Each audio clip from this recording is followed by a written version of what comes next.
आज हम लोग भक्ति आंदोलन में जो रह गए हैं हमारे, एक तो वो भक्ति संतों को पढ़ेंगे और उसके बाद भक्ति मूवमेंट के बाद में हम सूफी। ठीक है, तो सूफी जो सिलसिले हैं उनको हम देखेंगे। सिलसिलों के नाम आपको याद है किसी को? चिश्ती सिलसिला एक। और अच्छा, मजेदार बात यह कि हम एक शब्द भी नहीं देखते हैं आगे का। हाँ तो बोल दो।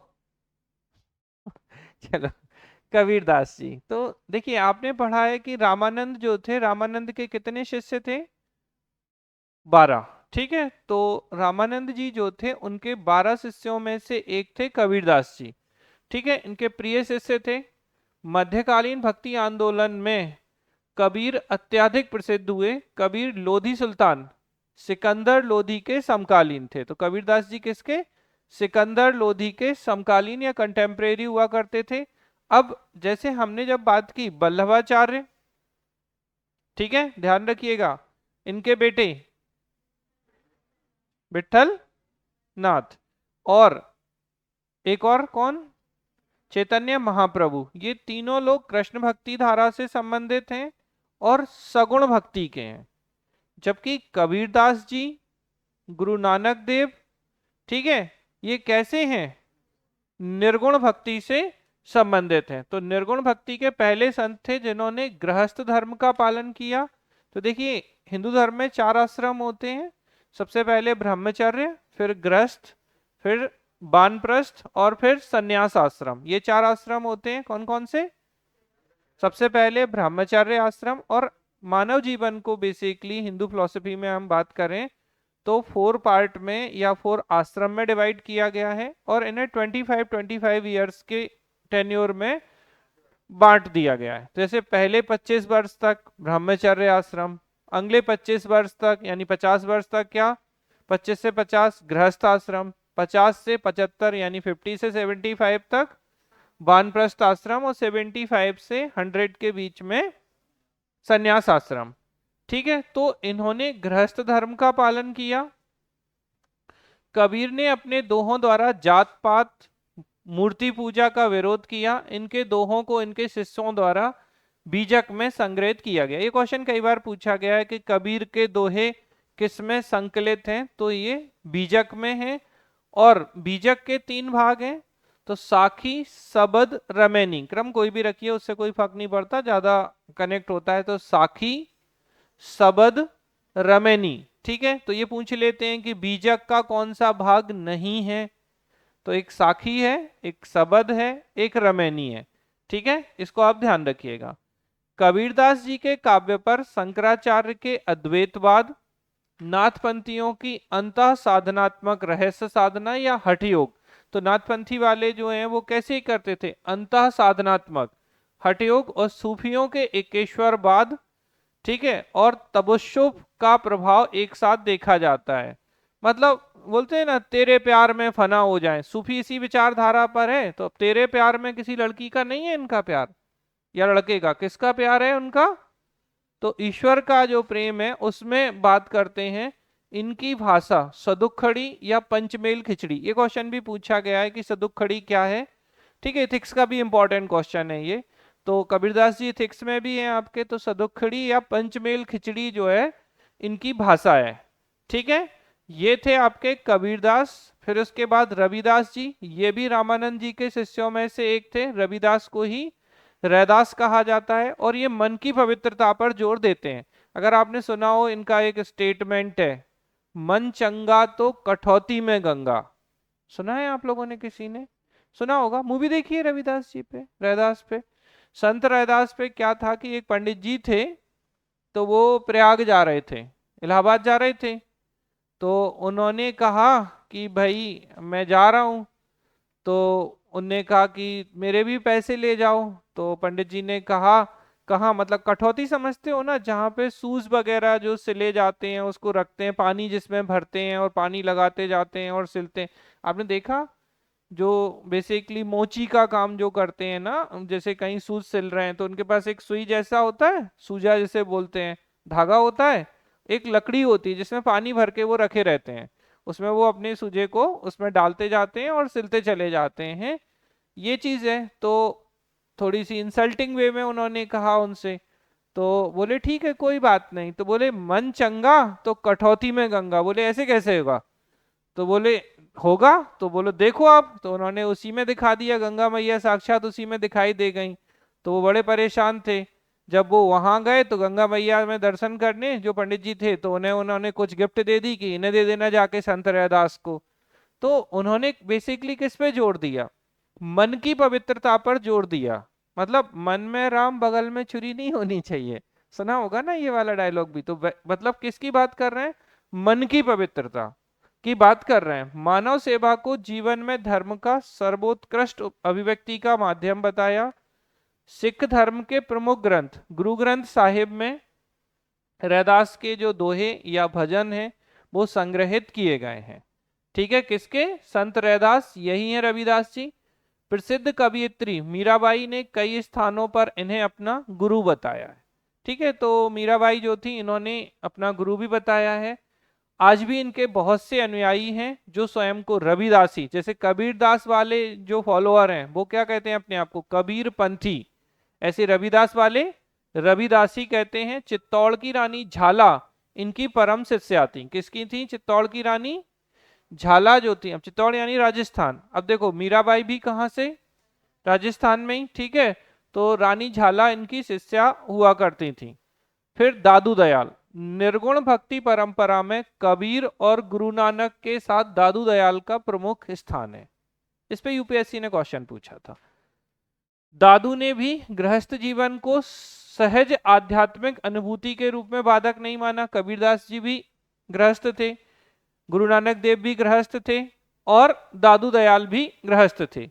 दादू पुस्तकी ज्ञान का आदर करते थे, मतलब बुक से जो हमें ज्ञान मिलता है उसकी रिस्पेक्ट करते थे, और संतों के उपदेश के संग्रह पर जोर देते थे। दादू की रचनाओं का संग्रह, तो इनकी जो कंपाइलेशन था रचनाओं का, वो इनके दो शिष्य थे बेटा, एक थे संतदास, एक थे जगनदास। तो संतदास और जगनदास ने हरडे वाणी के नाम से किया है। किसके नाम से? हरडे वाणी के नाम से दाऊ दयाल की रचनाओं का किया है। कालांतर में रज्जब ने इसका संपादन अंगबधू नाम से किया था। तो रज्जब भी इनके शिष्य थे दादू दयाल के, तो अंगबधू के नाम से इन्होंने इसका नाम रखा था। ठीक है, तो हरडे वाणी ध्यान रखिएगा किसकी है। देखो जैसे बीजक किसकी है? कबीरदास की। उसके तीन भाग कौन कौन से हैं?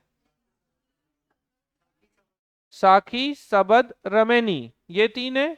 ठीक है, अच्छे से ध्यान रखना। ऐसे ही इनकी क्या है? संतनाथ और संतदास और जगन्दास ने हरडे वाणी जो इनके श्लोक थे, जो संग्रह थे इनका, उसका कंपाइलेशन किया था। कबीर की भांति दादू ने भी निर्गुण ब्रह्म, वो तो एक जैसे ही हैं तो डेफिनेटली वो भी निर्गुण ब्रह्म की बात करेंगे, अपनी भक्तिपरक भावनाओं का विषय बनाया। इस्लामी साधनात्मक शब्दों का खुलकर प्रयोग हुआ है। उनके में भी था, इनके में भी है। ब्रज भाषा में था इनका काव्य, राजस्थानी और खड़ी बोली के शब्दों का मिश्रण था। इनका जन्म संभवतः अहमदाबाद में हुआ था, पर इस पे विवाद है कि वो गुजरात के थे या राजस्थान के, किंतु उनकी प्रसिद्धि राजस्थान के क्षेत्र में ज्यादा थी। किसकी? दादू दयाल की। और सम्राट अकबर दादू से धार्मिक वार्ताएं किया करते थे। अब यूपीएससी ने कैसा क्वेश्चन पूछा था?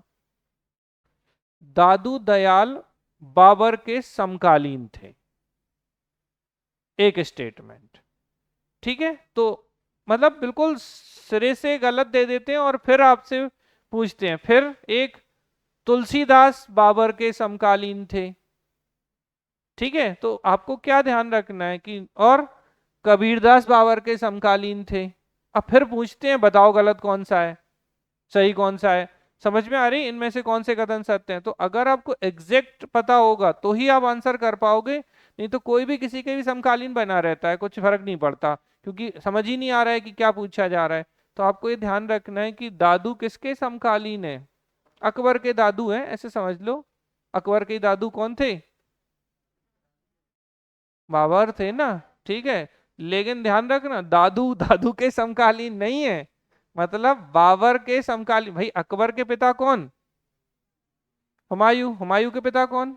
बाबर। तो दादू हुए ना, लेकिन दादू दादू के समकालीन नहीं है, इस बात को ध्यान रखना। तो अकबर दादू से धार्मिक वार्ताएं किया करते थे। अच्छे से ध्यान रखिएगा इस बात का। फिर रज्जब, तो दादू के शिष्य थे ये। इनकी रचनाएं रज्जब बानी, उनकी कौन सी थी? हरडे वाणी, इनकी रज्जब बानी।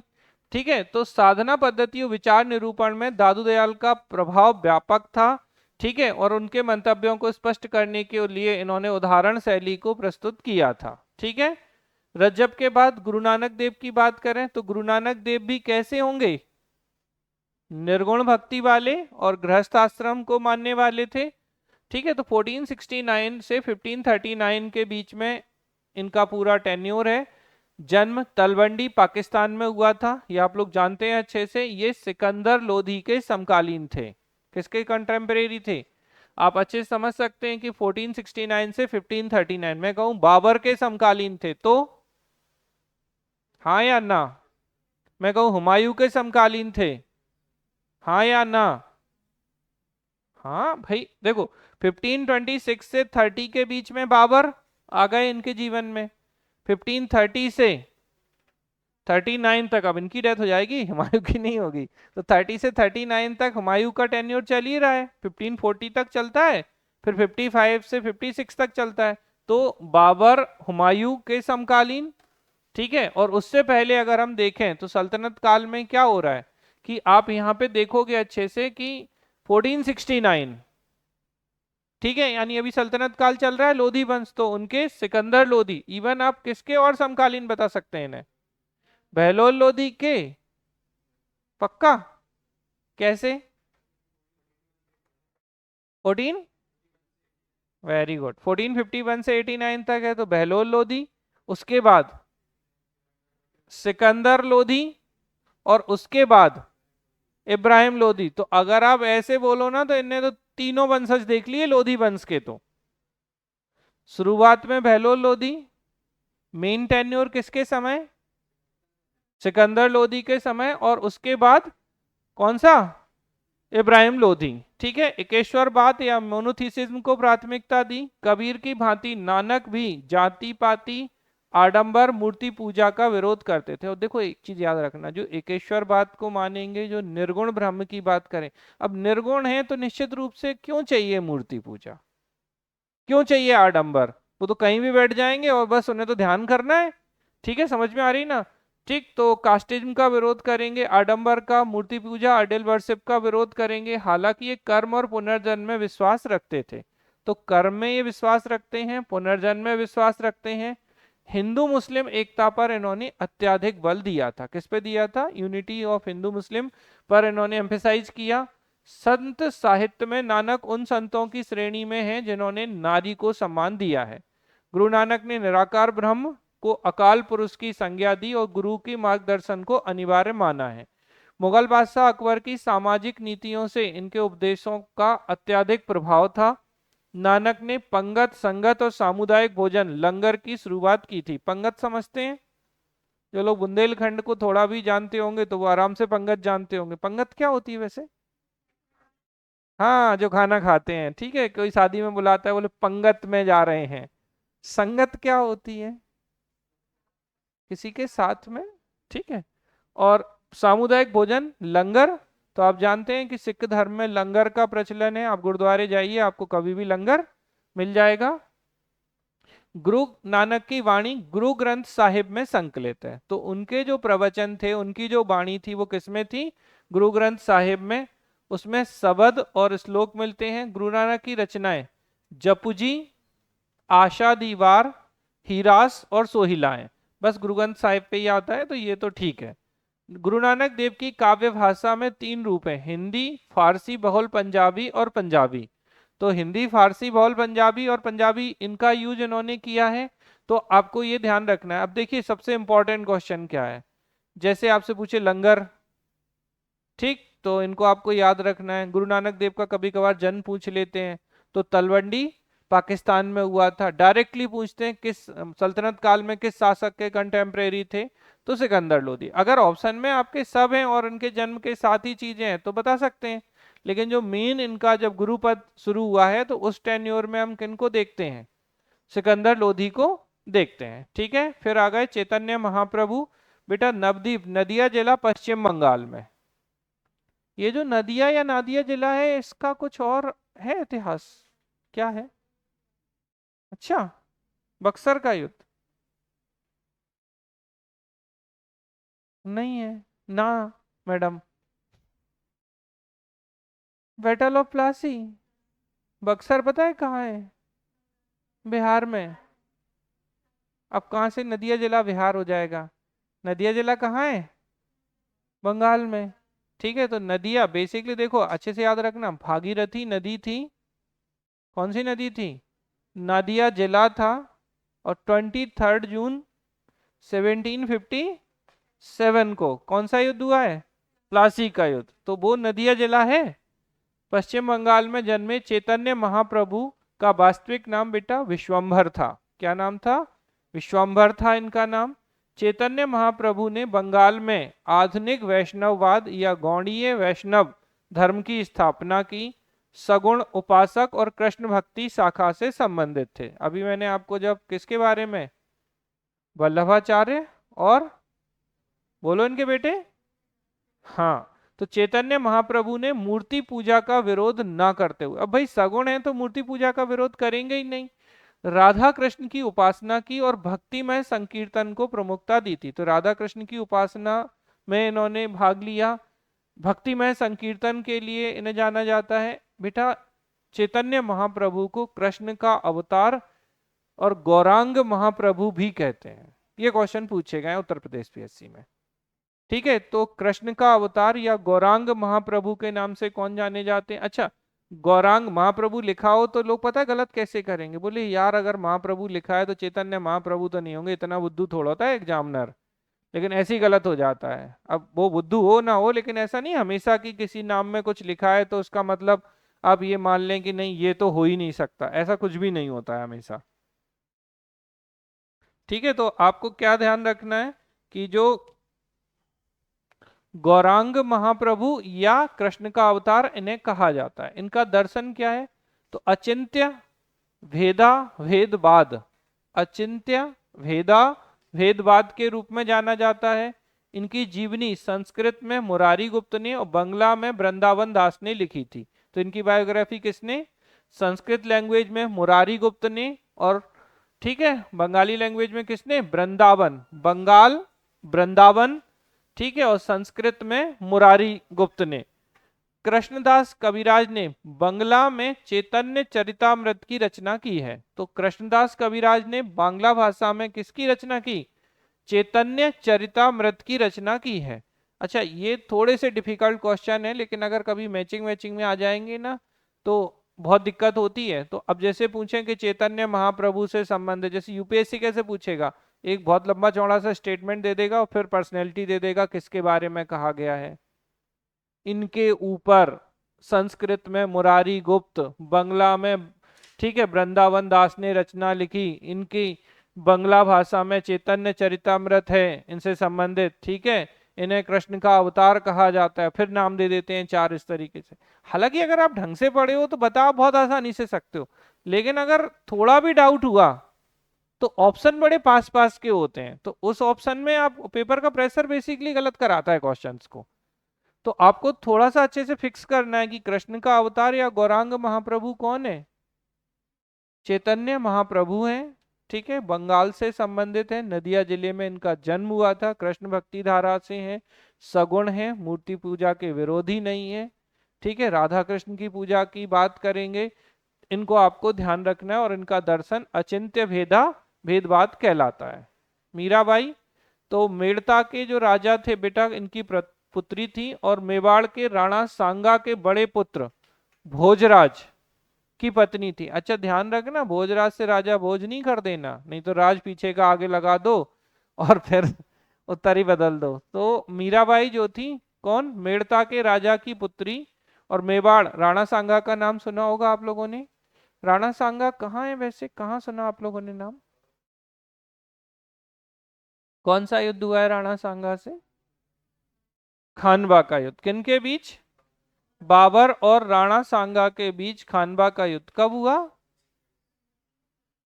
1527 में, पक्का? ठीक। 8 नहीं है, मुझे तो 8 ही याद आ रहा है। नहीं है? अच्छा चंदेरी है, ओके ओके ओके, मान लिया मान लिया, हमें लगा कोई तो बोल जाए। तो 1527 में खानवा का युद्ध हुआ है बेटा, राणा सांगा और किसके बीच? बाबर के बीच में। तो राणा सांगा के जो बेटे भोजराज थे, इनकी पत्नी थी मीराबाई। ठीक है। मीरा का मानना था कि परमात्मा से मिलने का एकमात्र साधन भक्ति है, बस भक्ति करो सब मिल जाएगा। परमात्मा ज्ञान और योग से नहीं मिलते, अपितु प्रेम भक्ति के द्वारा ही परमात्मा से मिलना संभव है। कृष्ण भक्ति में अनेक पद और गीतों की रचना राजस्थानी और ब्रज भाषा में की इन्होंने। मीरा के भक्ति गीत की पदावली कहा जाता है। कृष्ण को प्रेमी, सहचर और पति मानकर चित्रित किया है। तो इनकी जो काव्य है, इनका जो लिटरेचर है, उसमें कृष्ण को क्या कहा है इन्होंने? प्रेमी, सहचर और पति मानकर। आपने सुना होगा, मेरे तो गिरधर गोपाल दूसरा ना कोई, बस वही वाली बात है। अपनी सामाजिक अस्मिता को त्याग कर व्यक्तिगत अस्मिता को आधार बनाकर यदि किसी भक्त ने भक्त रूप में विशेष ख्याति प्राप्त की है तो वह कवयित्री मीरा ही है। विरह ही मीरा के जीवन और इनके काव्य की सबसे बड़ा यथार्थ है। मीरा काव्य के माध्यम से मध्यकालीन नारी के जीवन के दर्द को समझा जा सकता है, कि मध्यकालीन नारियों का जो दर्द होता था इनके उसमें समझा जा सकता है। तुलसीदास जी का जन्म ब्राह्मण परिवार में हुआ था, ये भी सगुण होंगे। किसकी पूजा करते थे तुलसीदास जी? भगवान राम, रामचरितमानस है इनकी। तो तुलसीदास जी अकबर के समकालीन थे, और ज्यादा जाए ना तो जहांगीर के भी समकालीन थे। ठीक है, अच्छे से ध्यान रखना है। राम भक्ति पे जोर दिया, यानी सगुण भक्ति धारा के होंगे। सगुण होंगे कि निर्गुण? सगुण। ठीक है, ध्यान रखिएगा अच्छे से। तुलसीदास जी की कृतियों में रामचरितमानस ये बहुत इंपॉर्टेंट है। विनय पत्रिका, कवितावली, दोहावली, गीतावली, रामलला नेहचू, बरबे, ये गलत लिखा है थोड़ा सा, बरबे रामायण आदि प्रमुख हैं। तो तुलसीदास जी की जो रचनाएं हैं उनमें क्या है? रामचरित मानस, विनय पत्रिका, कवितावली, दोहावली, गीतावली, रामलला नेहचू, बरबे रामायण आदि प्रमुख हैं। और किसके समकालीन या कंटेम्प्रेरी थे तुलसीदास जी? अकबर के। अकबर के साथ में जहांगीर के भी। सूरदास, ये भी सगुण भक्ति धारा के होंगे, ये भी अकबर के समकालीन थे। सूरदास ने ब्रज भाषा में अपनी रचनाएं लिखी हैं, जिनमें सूरसागर, सूरदास जी की सूरसागर बहुत इंपॉर्टेंट है। इसके अलावा साहित्य लहरी, सूर सारावली। तो सूरसागर, साहित्य लहरी, सूर सारावली, ठीक है, इनकी प्रमुख रचनाएं हैं। भगवान कृष्ण और राधा के भक्त थे। सूरदास जी देखिए भगवान कृष्ण और राधा के थे, जबकि तुलसीदास जी भगवान राम के थे। अच्छा, मध्वाचार्य जी वैष्णव तो थे, किसके, किनकी पूजा पे ध्यान दिया? लक्ष्मी नारायण। भूल जाते हैं आप लोग। अब विष्णु बना, मतलब विष्णु जी कह के आप हमें उल्लू बना रहे हो, मतलब वो तो है ही सबके, अब उनके ही अवतार हैं, तो वो गलत कैसे होगा? लेकिन एग्जैक्टली क्या बताया था? लक्ष्मी नारायण। ठीक है, तो कृष्ण और राधा के भक्त थे। बल्लभाचार्य के परम शिष्य सूरदास को पुष्टि मार्ग का जहाज कहा जाता है। तो ये बल्लभाचार्य के शिष्य थे। अब देखो मजेदार बात, बल्लभाचार्य किस भक्ति धारा से हैं? सगुण है, निर्गुण है? सगुण है और कृष्ण भक्ति से हैं, और ये भी कृष्ण भक्ति धारा से ही हैं। ठीक है, उनको क्या कहा जा रहा था वल्लभाचार्य को? पुष्टि मार्ग या शुद्धा द्वैतवाद? तो पुष्टि मार्ग का सिद्धांत इनका था या शुद्धाद्वैतवाद? और इनके शिष्य जो हैं वो क्या हैं? पुष्टि मार्ग का जहाज। ये क्वेश्चन पूछा गया है कि किसको पुष्टि मार्ग का जहाज कहा जाता है? तो सूरदास जी को बेटा क्या कहा जाता है? पुष्टि मार्ग का जहाज कहा जाता है। ठीक है, इसको आप ध्यान रखिएगा। शंकर देव अहोम यानी असम के रहने वाले थे, वैष्णव और एक शरण संप्रदाय, हमने ऊपर भी आपको बताया था। अच्छा, शंकर देव से आचार्य शंकर मत बना देना, देव हटा के, नहीं तो आदि शंकर भोलेनाथ बना दो, वो भी एक दिक्कत है। आदि शंकराचार्य या आचार्य शंकर अद्वैतवाद वाले हैं। ये शंकर देव हैं जो कि असम से हैं, वैष्णव और एक शरण संप्रदाय से जुड़े हैं, मूर्ति पूजा कर्मकांड दोनों के विरोधी थे। इन्हें असम के चैतन्य कहा जाता है। चैतन्य महाप्रभु कहाँ के थे?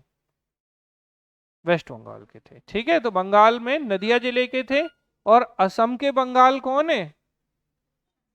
शंकरदेव है। ठीक है, अकिया नामक नाटक शैली का विकास इन्होंने किया था। नामदेव आप ऊपर भी पढ़ चुके हैं, रामानंद के शिष्यों के समकालीन थे। इनका जन्म एक छिपा दर्जी परिवार में हुआ था। वरकरी संप्रदाय में इनकी प्रमुख, ठीक है, इसकी स्थापना की थी और इसमें भूमिका निभाई थी। गुरु ग्रंथ साहिब में इनके गीत जो हैं वो संग्रहित हैं। और किसके थे गुरु ग्रंथ साहिब में? किसके दोहे थे? मुझे बताओ, आप तो आपसे ही पूछ रहे हैं। ठीक, इनमें धर्म के बाह्य आडंबरों और सामाजिक कुरीतियों पर कड़ा प्रहार किया था। इसके बाद एकनाथ, तो बेटा पैठण औरंगाबाद में इनका जन्म हुआ था। जाति और धर्म में कोई भेदभाव नहीं किया। एकनाथ ने रामायण पर कमेंट्री या टीका लिखा है। ये बहुत इंपॉर्टेंट है रामदास जी। हालांकि रामदास जी भक्ति आंदोलन से तो महत्वपूर्ण है ही, ये बेसिकली इसलिए ज्यादा महत्वपूर्ण है कि ये महाराज शिवाजी के आध्यात्मिक गुरु थे। किसके? ठीक है, तो स्पिरिचुअल गुरु ऑफ महाराज शिवाजी। तो महाराज शिवाजी, ठीक है, तो रामदास शिवाजी के समकालीन थे। इन्होंने दासबोध नामक ग्रंथ की रचना की जिसमें समन्वयवादी सिद्धांत को प्रस्तुत किया है। 17वीं सेंचुरी में मराठा शक्ति जो उदय हुआ था को नैतिक और आध्यात्मिक बल इन्हीं ने प्रदान किया था। मतलब बेसिकली अगर हम बोलें तो हिंदवी स्वराज जो शिवाजी की अवधारणा थी वो किससे प्रेरित थी? समर्थ, पूरा नाम है इनका समर्थ गुरु रामदास। रामदास को धरकरी संप्रदाय का प्रमुख संत माना जाता है।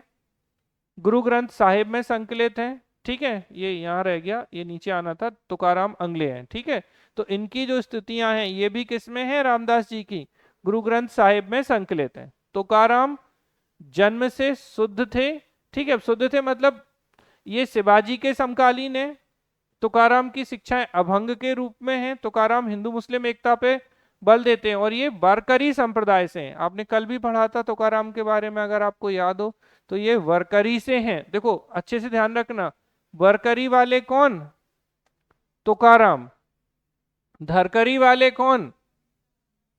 गुरु रामदास। ठीक है ना, अच्छे से ध्यान रखना नहीं तो गड़बड़ हो जाएगी आपको। इनकी रचनाएं जो है मराठी भाषा में की जो आज भी बहुत लोकप्रिय हैं। ये यहाँ आना था, ये हो नहीं पाया है सही से। आप लोग अपने नोट्स में इसको अगर ऐसे ही होगा होगा वैसे तो यही होगा फिर तो तुकाराम यहाँ से काटना और यहाँ अच्छे से लिख लेना। ठीक, ये थे आपके कौन से संत?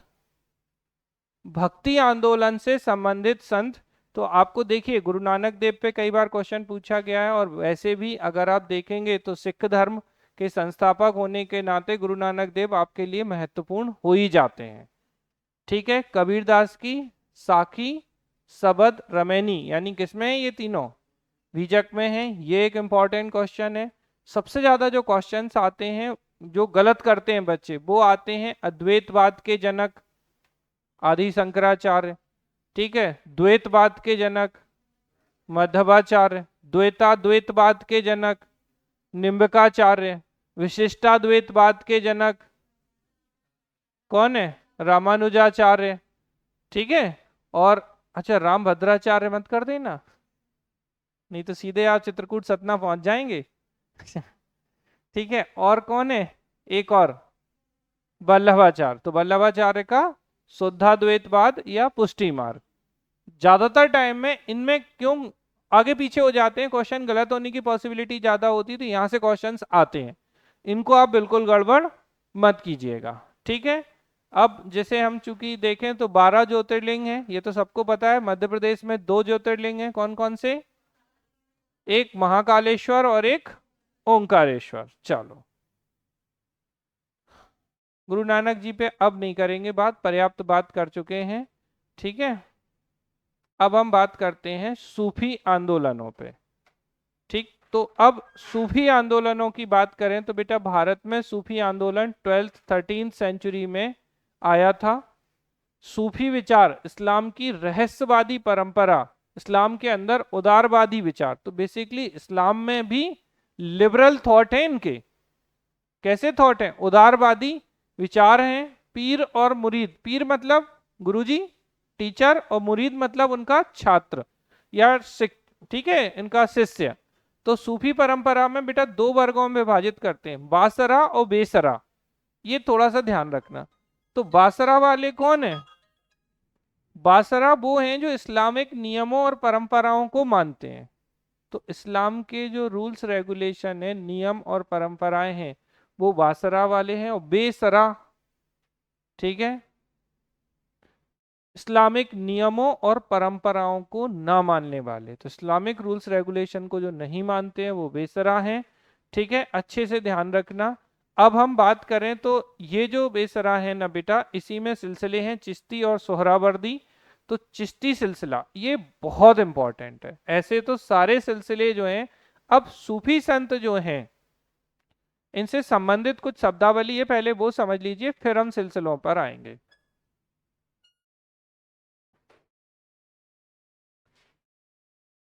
ठीक है, तो इनकी कुछ टर्मिनोलॉजी जैसे खानकाह। ठीक है, तो खानकाह क्या है? तो जो सूफी संतों की गतिविधियों का जो केंद्र होता था, जहां पर ये रहते थे, अपने जो भी प्रवचन कहें, ठीक है, वो देते थे, तो ये खानकाह कहलाती थी। वहादत उल वजूद, तो परम तत्व की एकता का सिद्धांत है, मतलब आत्मा परमात्मा की एकता की बात करते हैं इसमें ये। ठीक है, वहादत उल सुहूद, ठीक है, प्रत्यक्षवाद, मतलब इसमें खुदा को स्वामी और भक्त को दास माना जाता है। तो वहादत उल शुहूद में क्या है? प्रत्यक्षवाद है, पॉजिटिविज्म है ये। और इसमें क्या कहा गया है? खुदा जो है वो स्वामी है, आपका मालिक है, और भक्त को दास माना गया है, रिजा। ठीक है, समर्पण, आत्मसमर्पण को दर्शाता है। फना, ये तो खूब आता है मूवी में। एकाकार हो जाना, गाना नहीं है, मैं तेरे प्यार में फना हो जाऊं, तो हो गया एकाकार बेचारा, विलीन हो जाना। ठीक है, हकीकत, हकीकत क्या है? थोड़ा उर्दू और फारसी का टच है, तो हकीकत वास्तविकता। ठीक है, तो सात्विक ज्ञान की प्राप्ति की अवस्था। मारिफत, ईश्वरीय ज्ञान की प्राप्ति हेतु उन्मुख होना। इश्क हकीकी, परम सत्य से प्रेम या अलौकिक प्रेम जिसे कहा जाता है, यह है इश्क हकीकी। और इश्क मजाजी अच्छा, मजेदार बात ये, मजाज कर रहे हैं, मजाज, मजाक समझ लो। तो जो लौकिक प्रेम है, सांसारिक प्रेम जो है, वो क्या कहलाता है? इश्क मजाजी कहलाता है। ठीक है, जैसे बोलते हैं ना, अरे मियाँ इश्क मजाजी कर रहे हो हमसे। आप सिटी में जाओ तो ऐसे शब्द सुनने मिल जाएंगे। मतलब क्या है? आप हमें सांसारिक प्रेम में फंसाने की कोशिश कर रहे हो। ठीक है, मसनवी मतलब वर्णात्मक कविताएं होती हैं।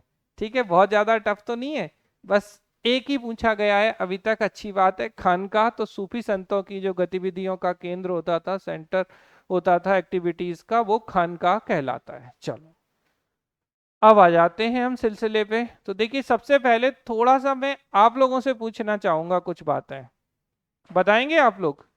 आपने इन लोगों में से कितने लोगों के नाम सुने हैं?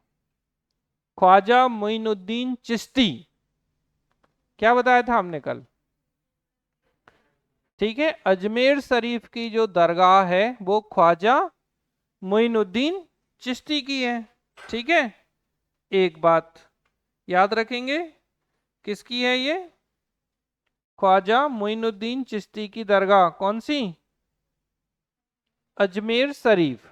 ठीक, एक है ख्वाजा कुतुबुद्दीन बख्तियार काकी, क्या नाम है इनका?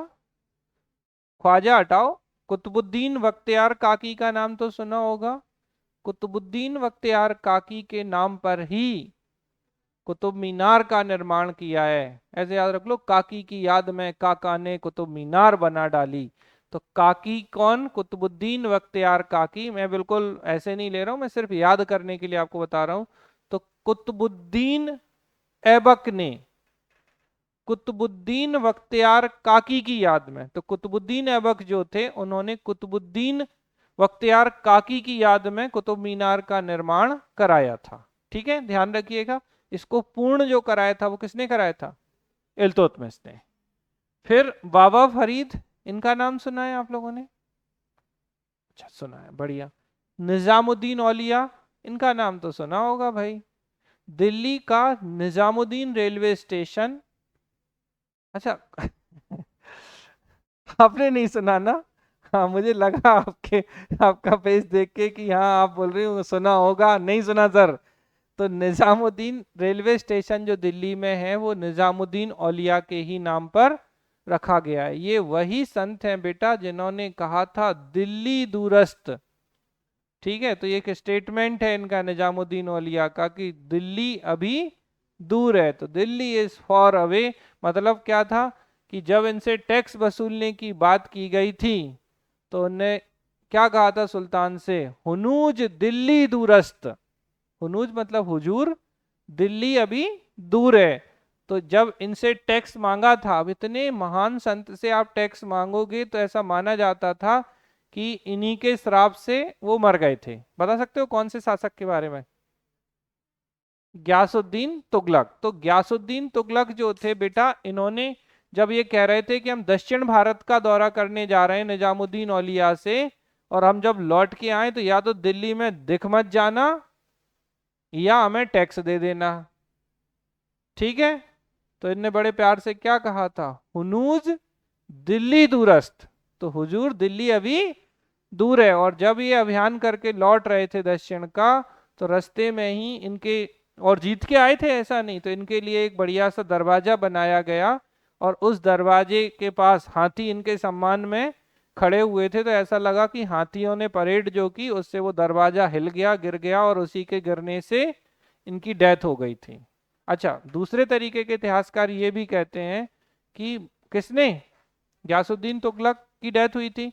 ग्यासुद्दीन तुगलक के भतीजे थे मोहम्मद बिन तुगलक, कि मोहम्मद बिन तुगलक जिनको जौना खां के नाम से भी जानते हैं, कि मोहम्मद बिन तुगलक ने साजिश करके इनकी हत्या करवा दी।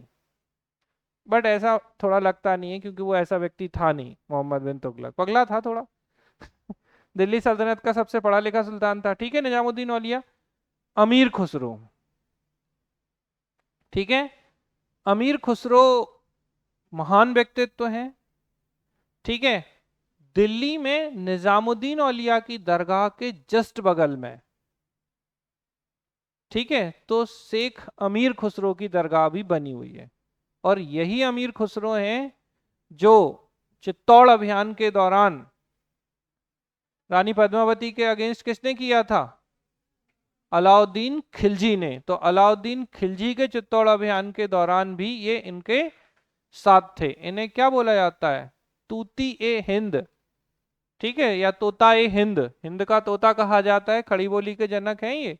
सितार का आविष्कार बहुत काम किए हैं इन्होंने। हिंदी को भी इन्होंने बहुत महानता प्रदान की है। तो ख्वाजा मोइनुद्दीन चिश्ती, कुतुबुद्दीन बख्तियार काकी, बाबा फरीद, निजामुद्दीन औलिया और अमीर खुसरो, ठीक है, ये चिश्ती सिलसिले से संबंधित है। और अच्छी बात यह है, मैंने इसी क्रम में लिखा है कि मोइनुद्दीन चिश्ती के शिष्य काकी, काकी के शिष्य बाबा फरीद, बाबा फरीद के शिष्य निजामुद्दीन औलिया, और निजामुद्दीन औलिया के शिष्य अमीर खुसरो। और निजामुद्दीन औलिया इतने महान थे बेटा कि इन्होंने, सोचो, अलाउद्दीन खिलजी से भी मिलने से मना कर दिया था। अभी आगे आपको बताएंगे, तो बड़े प्यार से ये कहेंगे कि आप, हमारे घर में दो दरवाजे हैं, आप अगर इससे प्रवेश करेंगे तो हम दूसरे से बाहर निकल जाएंगे।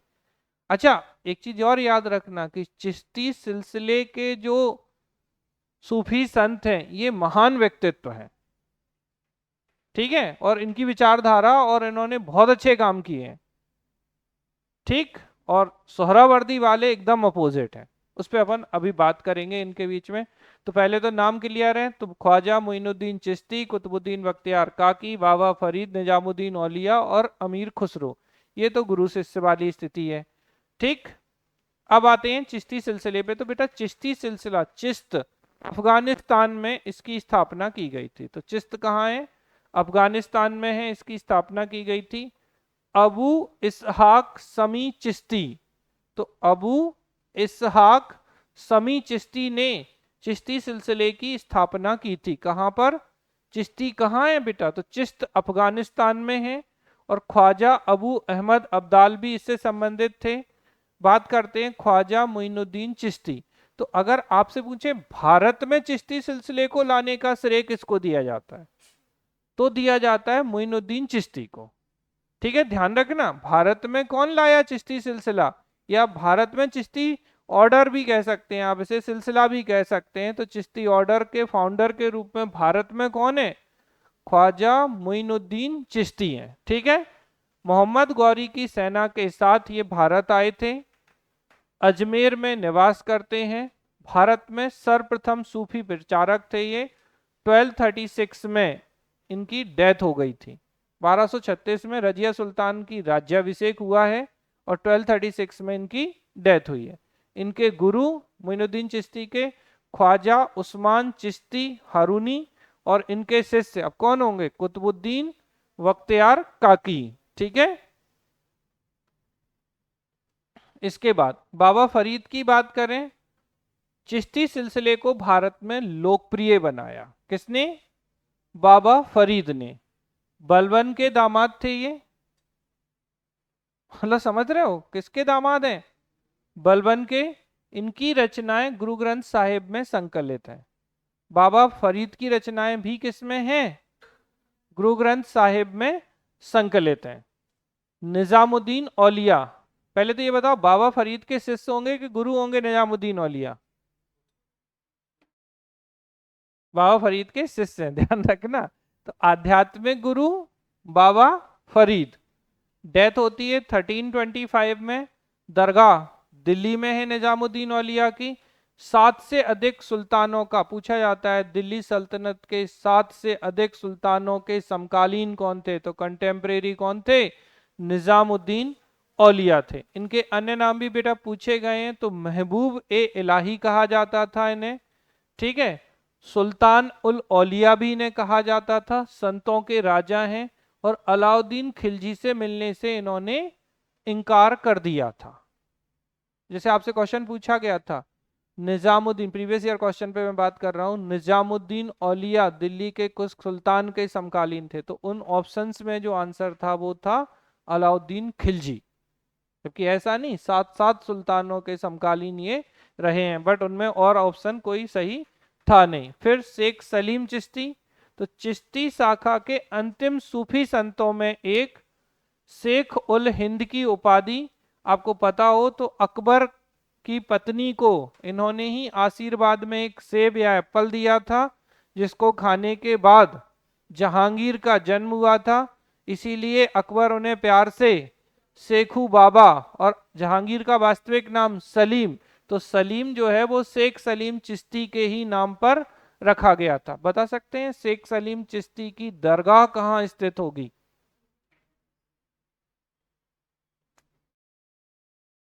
वेरी गुड, फतेहपुर सीकरी में है। ठीक है, अरे जब फतेहपुर सीकरी की स्थापना की गई थी तो वहीं दरगाह बनाई गई थी, बुलंद दरवाजा बनवाया था अकबर ने। अब इतना खुश नहीं होंगे, इनको लल्ला हुए हैं अकबर को। समझ रहे हैं ना? चलो अब बात करते हैं फीचर्स या कैरेक्टरिस्टिक की चिश्ती ऑर्डर के। तो चिश्ती सिलसिले के संत प्रवृत्ति से उदार थे, बहुत ही लिबरल प्रवृत्ति के व्यक्ति थे ये। ऊंच नीच, जाति, धर्म, जन्म के भेदभाव को त्याग कर मानव सेवा को इन्होंने महत्व दिया था। चिश्ती सिलसिले के जो संत थे वो सुल्तान या अमीरों से कोई वास्ता नहीं रखते थे। अच्छे से ध्यान रखना, चिश्ती के जो संत हैं वो किससे नहीं मतलब रख रहे हैं? ना अमीरों से ना शासकों से। ठीक है, सुल्तान से।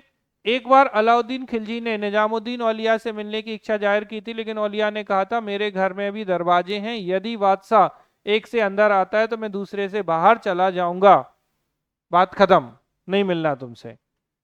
चिश्ती संतों ने संगीत को बढ़ावा दिया था, म्यूजिक को बढ़ावा दिया। अच्छे से ध्यान रखना है, चिश्ती सिलसिले के संत व्यक्तिगत संपत्ति को आत्मिक उन्नति और विकास के मार्ग में बाधा मानते थे। उनका कहना, ठीक है, तो उनका रहन सहन साधारण होगा, नहीं चाहिए संपत्ति। संत ईश्वर के प्रति प्रेम और मनुष्य मात्र की सेवा में विश्वास रखते थे। वे मनुष्य मात्र की सेवा को भक्ति से भी ऊंचा समझते थे। तो सुल्तानों से, अमीरों से कोई मतलब नहीं, कोई प्रॉपर्टी आपकी नहीं चाहिए। इवन किससे मना कर दिया था निजामुद्दीन औलिया ने? अलाउद्दीन खिलजी से मिलने से मना कर दिया था। मानव सेवा को महत्व देते थे, गरीबों की, मजदूरों की, इनकी सेवा करना इनका महत्वपूर्ण काम था। और संगीत को या म्यूजिक को इन्होंने प्रमोट किया था। किसकी बात कर रहे हैं हम? अभी डिफरेंस बताऊंगा, मैं पूछूंगा इसलिए अच्छे से सुन लेना। चिश्ती की। ठीक है, तो चिश्ती ऑर्डर के फीचर्स हैं। अब बात करते हैं कादरी। तो बेटा कादरी जो है वो शेख मुहीउद्दीन कादिर जिलानी, इसके बगदाद में इसकी स्थापना की थी। प्रथम प्रचारक भारत में शाह नियामतुल्लाह और मखदूम जिलानी थे। कादरी सिलसिले के सबसे प्रमुख संत मीर मोहम्मद या मियां मीर थे। शाहजहां के बड़े बेटे दारा सिको इस सिलसिले का अनुयायी था। यह क्वेश्चन पूछा जाता कि दारा सिको किसका बेटा? शाहजहां का। एक औरंगजेब था।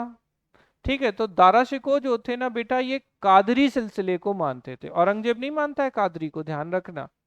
तो किस सिलसिले से संबंधित थे? बस यही क्वेश्चन पूछा गया। तो ये कादरी से थे। और कौन है इसके फाउंडर? तो शेख मुहीउद्दीन कादिर जिलानी है। अब कादरी की विशेषताएं क्या है? तो सिलसिले का दृष्टिकोण रूढ़िवादी था, कट्टर था। अब देखो बिल्कुल अपोजिट हो गए उनके, अगर देखोगे वो उदारवादी थे। कौन? चिश्ती। ये शासक वर्ग से संबंध रखते थे। चिश्ती शासक वर्ग से कोई संबंध नहीं रखते थे। यानी अब संबंध रखेंगे तो राजाश्रय मतलब राज्य का आश्रय लेंगे, वो बिल्कुल नहीं लेते थे। इनके अनुयायी गाना बजाना, वो संगीत को पसंद कर रहे हैं चिश्ती वाले, ये बिल्कुल गाना बजाना नहीं चाहिए। ये हरे रंग की पकड़ियां बांधते थे। प्रारंभ में यह सिलसिला केवल सिंध में ही सीमित था, लेकिन बाद में ये पंजाब दक्कन क्षेत्रों में भी फैल गया था। तो बाद में ये कहां पर? पंजाब में और डेक्कन रीजन में भी आ गया था। ठीक, बात करते हैं सोहरावर्दी की। तो सोहरावर्दी सिलसिले के संस्थापक बगदाद के शेख कौन थे? शिहाबुद्दीन सोहरावर्दी। तो बगदाद के जो शेख थे शिहाबुद्दीन, ये एक आध बार पूछा गया है कि सोहरावर्दी सिलसिले के फाउंडर कौन थे? तो शिहाबुद्दीन सोहरावर्दी थे। ठीक है, इन्होंने सोहरावर्दी सिलसिले को संगठित किया, सुदृढ़ किया और लोकप्रिय बनाने का श्रेय शिहाबुद्दीन सोहरावर्दी के शिष्य बहाउद्दीन सकारिया को जाता है। तो भारत में अगर आपसे पूछा जाए कि सोहरावर्दी को पॉपुलर किसने बनाया, तो बहाउद्दीन ने बनाया। जबकि सोहरावर्दी के फाउंडर कौन है? शिहाबुद्दीन सोहरावर्दी। आते दोनों हैं ऑप्शन में, शिहाबुद्दीन और बहाउद्दीन। तो बहाउद्दीन भारत में बाहर लाए और शिहाबुद्दीन ने शुरुआत की। ठीक है, इनका हेडक्वार्टर या मुख्यालय मुल्तान था। पंजाब सिंध में भी ये लोकप्रिय था। परंपरावादी रूढ़िवादी विचारों को अत्यधिक प्रभाव था। इस सिलसिले के संत चिश्ती सिलसिले के विपरीत शासक वर्ग से संबंध रखते थे। अभी हमने कौन सा पढ़ा था ऊपर? चिश्ती के बाद कादरी। ठीक है, वो भी सुल्तान से मतलब रखते थे, ये भी रखते थे। राजकीय पद और संरक्षण का लाभ उठाते हुए अत्यंत आराम से जीवन व्यतीत करते थे। एकदम मजे वाली लाइफ थी सोहरावर्दी की। शेख बहाउद्दीन जकारिया ने कोबाचा की आलोचना की और इल्तुतमिश का समर्थन किया। इल्तुतमिश ने उन्हें शेख उल इस्लाम की पदवी दी थी। ठीक है, सोहरावर्दी के प्रमुख संतों में रुकनुद्दीन शेख, समाउद्दीन जमाली, मखदूम जहानिया, सैयद जलालुद्दीन बुखारी आदि थे। सोहरावर्दी सिलसिले को काफी प्रसिद्धि अर्जित दिलाई थी रुकनुद्दीन ने। सोहरावर्दी सिलसिले के सबसे प्रसिद्ध संत हमीदुद्दीन नागौरी थे। ये जो हमीदुद्दीन नागौरी हैं, ये पूछा है यूपीपीएससी ने। सोहरावर्दी सिलसिले की एक शाखा फिरदौसी जो पूर्वी भारत विशेषकर बिहार में लोकप्रिय हुई। इसके प्रमुख संत हजरत सहीन याहिया मनेरी थे। इनके पत्रों को मकबूतात के रूप में जाना जाता है। बस आपको देखो क्या याद रखना है कि सोहरावर्दी के संस्थापक कौन थे। तो आपको याद रखना है कि सोहरावर्दी के संस्थापक कौन है? शिहाबुद्दीन सोहरावर्दी हैं। भारत में लोकप्रिय किसने बनाया? तो बहाउद्दीन जकारिया या सकारिया ने बनाया। इसके बाद हम देखें रूढ़िवादी हैं, कट्टर हैं, शासकों से मतलब रखेंगे, उनका संरक्षण प्राप्त करेंगे और आरामपूर्ण जीवन व्यतीत करेंगे। यानी कि क्या आपको लगता है कि ये संत गरीब जनता या मानवता की सेवा करेंगे? तो ये गरीबों से तो मतलब ही नहीं रखेंगे, जबकि चिश्ती वाले उल्टे होंगे। तो इनको आपको ध्यान रखना है। तो ये डिफरेंस है बेटा, ये एक एग्जाम में पूछा गया था मेंस में, कि difference between Chishti and Suhrawardy order या सिलसिला। तो चिश्ती में देखो, संत सुल्तानों और अमीरों से मेल मिलाप नहीं रखते थे, सोहरावर्दी वाले सुल्तान और अमीरों से मेल मिलाप रखते थे, हालांकि कादरी भी रखते थे। चिश्ती संतों को धन मिलता था, पहले तो लेंगे ही नहीं, संपत्ति जोड़नी नहीं है, ले भी लिया तो गरीबों में बांट दिया। सोहरावर्दी संत बहाउद्दीन जकारिया ने सब प्रकार से धन इकट्ठा किया, जैसे देना हो दे जाओ, हम तैयार हैं लेने के लिए। चिश्तियों के जमात खाने में हर तरह के लोग आ सकते थे, ठीक है, लेकिन ठीक है, एक सभी बड़े कमरे में बैठते थे, जबकि सोहरावर्दी सिलसिले के लोगों को अलग अलग रहने का स्थान दिया जाता था। मतलब अमीर होंगे तो अलग, अमीर और साधारण लोगों को मिलने के लिए अलग अलग समय दिया जाता था। तो मेनली ये किनसे मिलते थे? अमीरों से, सुल्तानों से। ये आपको ध्यान रखना है। तो डिफरेंस हो जाएगा, देखो एक पहला डिफरेंस क्या है, सुल्तान और अमीरों से मेल मिलाप नहीं, किसी तरीके का कांटेक्ट नहीं चिश्ती में। सोहरावर्दी वाले यस, धन मिलेगा, गरीबों में बांट देंगे, इनने खूब बटोरा ठीक है, सोहरावर्दी ने। इनमें हर तरह के लोग आ सकते थे चिश्ती में मिलने के लिए, सभी एक जगह बैठते थे जमात खाने में। जबकि सोहरावर्दी में अमीर और सामान्य लोगों के लिए अलग अलग समय और अलग अलग स्थान निर्धारित किया गया था। ठीक है, समझ में आ रही है? और फिर है बेटा आपका नक्शबंदी सिलसिला, 14वीं सेंचुरी में था। संस्थापक हैं ख्वाजा बहाउद्दीन नक्शबंद। ठीक है, तो जैसे सोहरावर्दी, सोहरावर्दी के संस्थापक कौन थे? शिहाबुद्दीन सोहरावर्दी। ऐसे ही बहाउद्दीन नक्शबंद। अच्छा, बहाउद्दीन ने तो भारत में प्रचारित किया था, लेकिन ये कौन है? बहाउद्दीन नक्शबंद है, नक्शबंदी वाले। ख्वाजा स्वांद महमूद कश्मीर को अपना केंद्र बनाया। ख्वाजा बाकीविल्ला भारत में प्रमुख प्रचारक थे। शेख अहमद सरहिंदी बाकीविल्ला के शिष्य। वजहत उल सुतूह का प्रतिपादन, मुहज्जिद इस्लाम धर्म के सुधारक थे। नक्शबंदी संगीत के विरोधी थे, अच्छे से ध्यान रखना है। और कौन संगीत का विरोधी था? Qadri, very good. अकबर की उदार नीतियों का विरोध करेंगे ये नक्शबंदी। और प्रमुख अनुयायी कौन था? मुगल बादशाह औरंगजेब था। देखो, औरंगजेब का भाई दारा शिकोह किसका फॉलोअर था? कादरी का। और ये किसका है? नक्शबंदी। और नक्शबंदी है तो इसने तो संगीत पे प्रतिबंध लगवा दिया था, तो इसका सिलसिला भी संगीत को नहीं चलने देगा। तो नक्शबंदी ना, ना संगीत ना, कादरी ना, यस किसका है? चिश्ती यस। ठीक है, तो ये आपको ध्यान रखना है। तो नक्शबंदी, सूफी सिलसिलों में नक्शबंदी सिलसिला सबसे कट्टरपंथी। अब तो बस अगर औरंगजेब फॉलोअर है तो कैसा होगा, बस ऐसे ही समझ लो, सबसे कट्टरपंथी था। नक्शबंदी सिलसिले के संत शरीयत पर अधिक जोर देते थे, अधिकार देते थे। इस सिलसिले के लोग संगीत के विरोधी थे। एक ईश्वर बात के सिद्धांत को भी उन्होंने चुनौती दी थी। फिर एक था बेटा सत्तारी। तो सत्तारी सिलसिला जो है, इसको भारत में स्थापना शाह अब्दुल सत्तार। तो सत्तार साहब ने, अब्दुल सत्तार जो थे, उन्होंने की थी सत्तारी की। प्रभाव जौनपुर, बंगाल, दक्कन के क्षेत्रों में था। सबसे प्रसिद्ध संत, ये क्वेश्चन आपके काम का है, कौन? हजरत मोहम्मद गौस। मोहम्मद गौस का नाम सुना हो शायद, अब ऐसे ही बोलना करेगा। कौन है मोहम्मद गौस? अरे कोई तो होंगे मोहम्मद गौस। आपको पता है मोहम्मद गौस का मकबरा मध्य प्रदेश का सबसे बड़ा मकबरा है। Very good. तो तानसेन के गुरु थे ये। हालांकि तानसेन के प्रारंभिक गुरु, इनिशियल गुरु स्वामी हरिदास थे, लेकिन जब अकबर के दरबार में आ गए थे तो ये भी इनके गुरु थे। कौन? मोहम्मद गौस। मोहम्मद गौस के शिष्य तानसेन, दोनों का मकबरा ग्वालियर में हजीरा पर स्थित है। तो ये जो मोहम्मद गौस थे वो किससे थे? सत्तारी सिलसिले से संबंधित थे। संगीत के विकास में महत्वपूर्ण योगदान दिया। संगीत सम्राट तानसेन इन्हीं के शिष्य थे। ठीक है, इस सिलसिले के संतों ने भी राज्य संरक्षण और शासक वर्ग से संबंध रखा। ऐसे समझ लो, अकबर का संरक्षण था, मोहम्मद गौस को भी था, तानसेन को भी था, तो था। सत्तारी संत आराम पूर्वक जीवन व्यतीत करते थे और हिंदू और इस्लाम धर्म में समन्वय का समर्थन करते थे। तो कोऑर्डिनेशन की बात कर रहे हैं। देखो, नक्शबंदी वाला एकदम कट्टर है, नो संगीत। कादरी वाले भी कट्टर हैं, बिल्कुल संगीत नहीं। लेकिन दोनों के फॉलोअर में कितना बड़ा अंतर।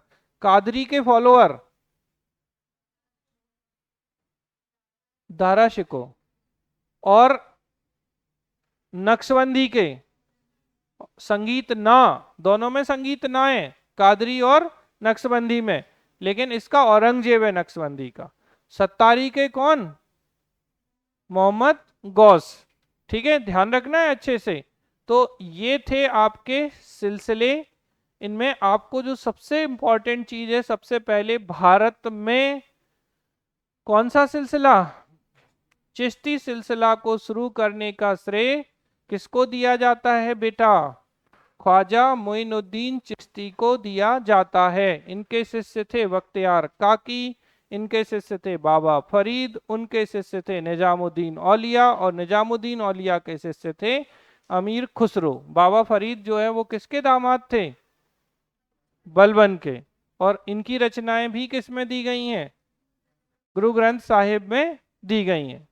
गुरु रामदास की, तुकाराम की, ठीक है, इसके अलावा कबीर दास जी की, इनकी रचनाएं किस में मिलती हैं, गुरु ग्रंथ साहिब में मिलती हैं। देखिए, आपको अगर पता हो तो गुरु ग्रंथ साहिब जो है, आप अगर गुरुद्वारे गए हो तो गुरुद्वारे में बस क्या होता है, जो संकीर्तन है, गुरु ग्रंथ वाणी जो है, बस यही चलती रहती है। एक गद्दी होती है जिसपे गुरु ग्रंथ साहिब रखा होता है और बाकी कुछ नहीं होता है। और वही उपदेश जो है वो देते हैं, वही कीर्तन करते हैं जो गुरु ग्रंथ साहिब में है। ठीक है, गुरुपद समाप्त कर दिया गया था। किसके बाद, बताओ जल्दी से, किसके बाद गुरुपद समाप्त कर दिया गया था, गुरु गोविंद सिंह के बाद में। 10 गुरु थे, पहले गुरु गुरु नानक देव थे और अंतिम गुरु जो थे वो गुरु गोविंद सिंह थे। ठीक है, तो ये हो गया बेटा हमारा क्या, भक्ति एवं सूफी आंदोलन। ठीक है, तो इनमें आपको जो, अब चूंकि ये बहुत है सेक्शन, अगर ईमानदारी से बोला जाए तो आपको यहाँ ध्यान ये रखना है। एक तो आपको जो सबसे ज्यादा इंपॉर्टेंट है भक्ति में अगर हम बात करें तो आपका क्या है, ये जो इनके सिद्धांत हैं, जैसे अद्वैतवाद, बोलो जल्दी से, आदि शंकराचार्य या आचार्य शंकर का था। ठीक है, फिर अद्वैत दो तो द्वैतवाद मध्वाचार्य का था, और ये कौन है, आदि शंकराचार्य। यही आदि शंकराचार्य हैं जिन्हें प्रच्छन्न बुद्ध भी कहा जाता है, भारत में दर्शन के जनक माने जाते हैं, फादर ऑफ इंडियन फिलोसफी इन्हें कहा जाता है। और आदि शंकराचार्य का सिद्धांत अद्वैतवाद है, माया का सिद्धांत भी इनका ही है, और जगत को इन्होंने मिथ्या बताया था। ठीक है, और इनके जो मूर्ति है वो कहाँ है, तो ओंकारेश्वर खंडवा में है, ये याद रखिएगा। द्वैतवाद मध्वाचार्य, और कौन है, विशिष्टा द्वैतवाद, कौन है विशिष्टा द्वैतवाद के, रामानुजाचार्य।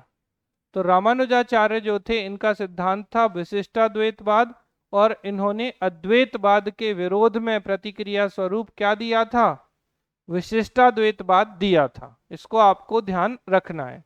और इन्होंने क्या किया था, वहां जगत को मिथ्या नहीं बताया है, मतलब जगत का अस्तित्व जो है इन्होंने बताया था। ठीक है, और आप देखिए रामानंद, तो रामानंद जो है वो उत्तर भारत में भक्ति आंदोलन को प्रचारित प्रसारित करेंगे। और रामानंद के कितने शिष्य थे, 12 डिसिपल या शिष्य हुआ करते थे। इसके अलावा एक और कौन है, वल्लभाचार्य चार्य। और कौन? निम्बकाचार्य। ठीक है, तो निम्बकाचार्य का क्या है? द्वैताद्वैतवाद। और वल्लभाचार्य का शुद्धाद्वैतवाद या पुष्टि मार्ग। इनके बेटे विठलनाथ, और इनके गुरु या जिनसे ये प्रभावित थे चैतन्य महाप्रभु। चैतन्य महाप्रभु को कृष्ण का अवतार या गौरांग महाप्रभु भी कहा जाता था। ध्यान रखिएगा, पुष्टि मार्ग का जहाज कौन कहलाते हैं? सूरदास जी। सूरदास जी की रचनाएं सूर सागर, सूर सारावली, साहित्य लहरी। ठीक है, और तुलसीदास जी किसके समकालीन थे?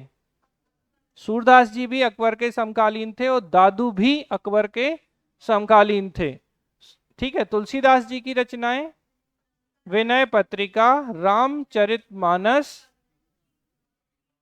गीतावली, कवितावली, दोहावली और बरबे रामायण, रामलला नहछू। बोलो। हाँ, अरे ऐसे सीधा आता है क्वेश्चन लिखने के लिए कि लिखिए।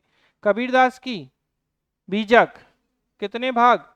शाखी, सबद, रमैनी, हरडे वाणी, दादू दयाल। ठीक है, ध्यान रखना अच्छे से। और दादू दयाल के शिष्य रज्जब, तो रज्जब वाणी। ठीक है, ध्यान रख पाएंगे कि बहुत हो गया।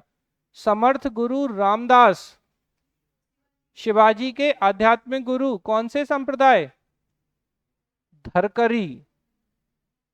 भरकरी नहीं, भरकरी से तो तुकाराम थे, धरकरी संप्रदाय से संबंधित थे। अच्छा, धरकरी भरकरी एकदम मिक्स हो जाता है लोगों का, तो इसको आपको ध्यान रखना है अच्छे से। ये था मराठा साम्राज्य के उदय में। अगर हम देखें तो समर्थ गुरु रामदास का बहुत इंपॉर्टेंट योगदान था। किसका योगदान था बेटा? समर्थ गुरु रामदास जो थे, इनका किसमें योगदान था? बताओ जल्दी से। किसके उदय में? मराठा साम्राज्य के उदय में इनका महत्वपूर्ण योगदान माना जाता है। किसका? समर्थ गुरु रामदास का। मतलब बिल्कुल स्पष्ट चीजें याद रखिएगा, अगर आप थोड़े भी कंफ्यूज हुए नहीं। अच्छा, रामानंद और रामानुजाचार्य एक समय के बाद मिक्स हो जाते हैं तो खिचड़ी पक जाती है। रामानुजाचार्य विशिष्ट द्वैतावाद वाले हैं, ठीक है, या विशिष्ट अद्वैतवाद या विशिष्टाद्वैतवाद वाले हैं। और ये इनका दर्शन जो है वो किनके? अद्वैतवाद के विरोध में था। और ये दक्षिण भारत में है, लेकिन रामानंद कहाँ है? उत्तर भारत में, नॉर्थ इंडिया में। और इनके 12 शिष्य जैसे कबीरदास जी, रैदास, रैदास का और क्या नाम है? रविदास जी। रविदास जी का कहीं मंदिर है ना? कहाँ है? अरे वाह, अब तो एकदम सही है। शाम में जब रविदास जी पढ़ा रहे थे तो बहुत लोग इसका आंसर ही नहीं। 100 करोड़ रुपए से मोदी जी ने इसका उद्घाटन किया है भाई। 100 करोड़ रुपए में बहुत होता है? 100 करोड़ रुपए का मंदिर बन रहा है सागर में। अगर इतने के बाद भी हम याद नहीं रखें तो फिर तो गए पैसे पानी में। ठीक है, तो रविदास जी का मंदिर कहाँ? सागर में बन रहा है, बहुत बड़ा मंदिर बन रहा है। ये थे हमारे भक्ति आंदोलन। और इसके बाद चिश्ती, सॉरी, आपके क्या, सूफी आंदोलन। तो सूफी आंदोलन में आपको चिश्ती पे फोकस करना है, चिश्ती की विचारधारा याद रखनी है, मोइनुद्दीन चिश्ती को याद रखना है। ऐसे निजामुद्दीन औलिया का कथन याद रखिएगा, क्या था? हुनूस दिल्ली दूरस्थ, तो हुजूर दिल्ली अभी दूर है, गयासुद्दीन तुगलक से कहा था। गयासुद्दीन, ठीक है, निजामुद्दीन औलिया और इनके शिष्य अमीर खुसरो दोनों के मकबरे या इनकी दरगाह कहाँ है? दिल्ली में। ठीक है, जबकि मोहम्मद गौस का मकबरा ग्वालियर में और इनके शिष्य तानसेन का मकबरा, मोहम्मद गौस का मकबरा मध्य प्रदेश का सबसे बड़ा टॉम्ब या मकबरा है। ठीक है, और ये अकबर के समकालीन थे। और ये कौन से सिलसिले से संबंधित है? सत्तारी सिलसिले से। ठीक है, और कादरी से कौन थे? दारा शिको। और औरंगजेब नक्शबंदी। वैसे नक चढ़ा, संगीत ना, कट्टर हाँ, ठीक है, दुष्टता हाँ, ठीक है, संरक्षण पूरा पाएंगे। रुपया कमा लो जितने कमा सकते हो। सोहरावर्दी वाले भी, सोहरावर्दी जीवन में शोहरत ही शोहरत है, मतलब खूब पैसा लाओ और हमें ला ला के दे दो। और चिश्ती वाले बोले कुछ नहीं चाहिए भाई आपका, आप अपना संभालो, हमें आपसे कोई लेना देना नहीं है। तो सलीम चिश्ती भी चिश्ती के हैं, और इसके अलावा मोइनुद्दीन चिश्ती, मोइनुद्दीन चिश्ती के बाद कुतुबुद्दीन बख्तियार काकी, काकी के बाद बाबा फरीद, उनके बाद निजामुद्दीन औलिया, उनके बाद शेख अमीर खुसरो। यूपीएससी पूछ लेता है क्रोनोलॉजिकली अरेंज करो, ठीक है। तो आपको ध्यान रखना है, ये क्रोनोलॉजी में ही दिया है मैंने, तो इनको आप ध्यान रखिएगा। और कौन किससे संबंधित था इसको आप याद रखिएगा बस, मतलब मोर देन इनफ। आप यूपीएससी दें, एमपीपीएससी दें, यूपी दें, बिहार दें, जो देना है सो दें। इतिहास अगर आएगा और चुप ये सिलसिले या आपसे क्या भक्ति आंदोलन आएगा तो आपसे क्वेश्चन हर हाल में बन जाएगा। ज़्यादा हो तो अभी, अब तो खैर मई में आएगा नेक्स्ट टाइम यूपीएससी। अगर इनसे क्वेश्चन आए हैं, आप प्रीवियस ईयर भी लगाएंगे तो लगभग सारे क्वेश्चंस बन जाते हैं, तो आपको कुछ भी करने की जरूरत नहीं है। लेकिन अच्छे से पढ़िएगा, कम नहीं है, बहुत सारी चीज़ें हैं। ठीक, तो ये हो गए हमारे भक्ति आंदोलन और सूफी आंदोलन। अमित बंद कर देना जरा, हमें लगा था बहुत देर लग जाएगी।